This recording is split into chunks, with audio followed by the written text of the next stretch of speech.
He walked back onto the stage with tears in his eyes, his voice shaking, and the audience on their feet. Jimmy Kimmel wasn't just cracking jokes this time, he was fighting to explain himself after one of the most turbulent weeks of his career.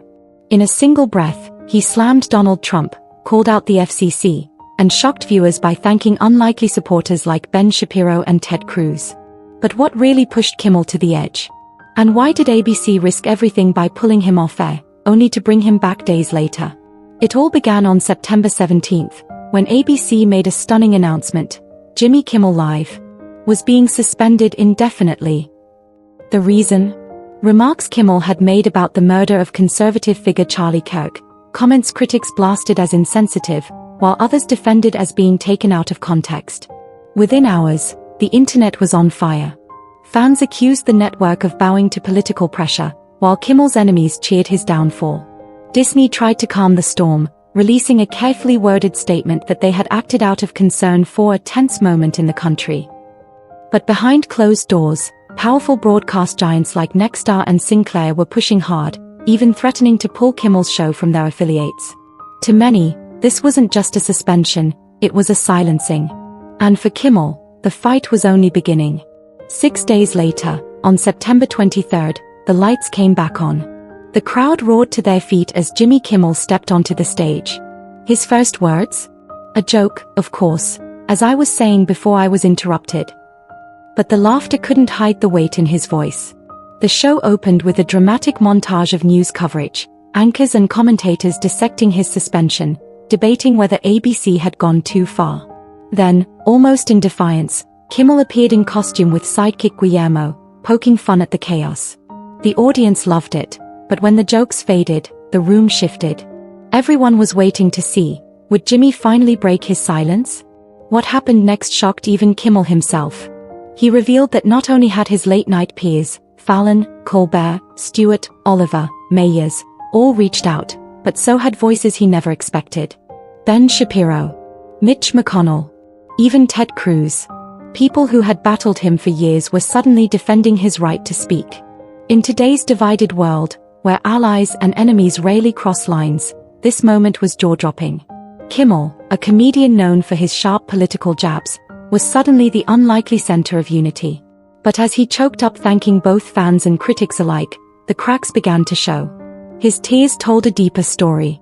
With the studio silent, Kimmel finally addressed the heart of the controversy: Charlie Kirk's murder. His voice cracked as he admitted, "I don't think there's anything funny about it." He explained that his comments were never meant to mock the tragedy or point blame, but he understood why some felt hurt. It was the most vulnerable side of Jimmy Kimmel viewers had ever seen. This wasn't the sarcastic host mocking Hollywood or politicians. This was a man, shaken by backlash, trying to prove he still had a heart. He reminded the audience that the very first thing he did after Kirk's death was post a message of compassion. But as he held back tears, one thing became clear: the battle wasn't just about comedy. It was about free speech. And that's where Donald Trump entered the story.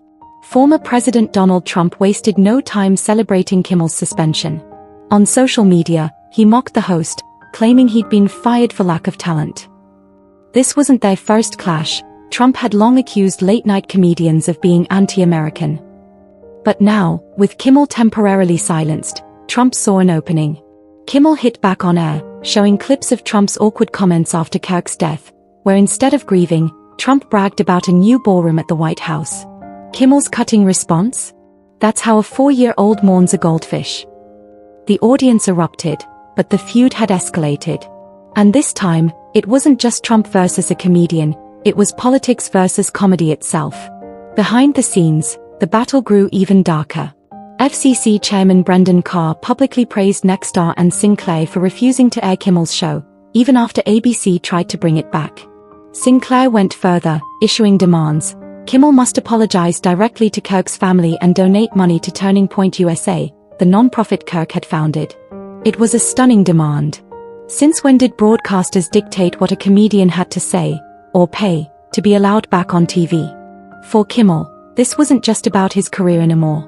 It was about principle. And he made that clear with the boldest statement of the night.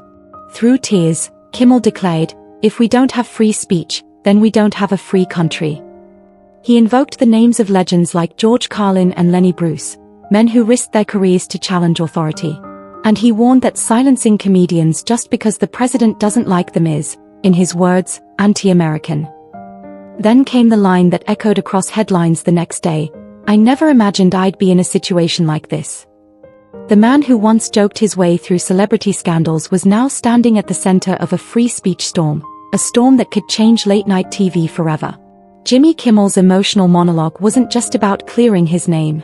It was about drawing a line in the sand. For some, his comments about Charlie Kirk went too far. For others, ABC's suspension proved just how fragile free speech really is in today's media. But one question still lingers: was Jimmy Kimmel punished for being insensitive, or silenced for being inconvenient? That's for viewers to decide. So tell me, do you think Kimmel crossed the line, or was this a fight he had no choice but to take on?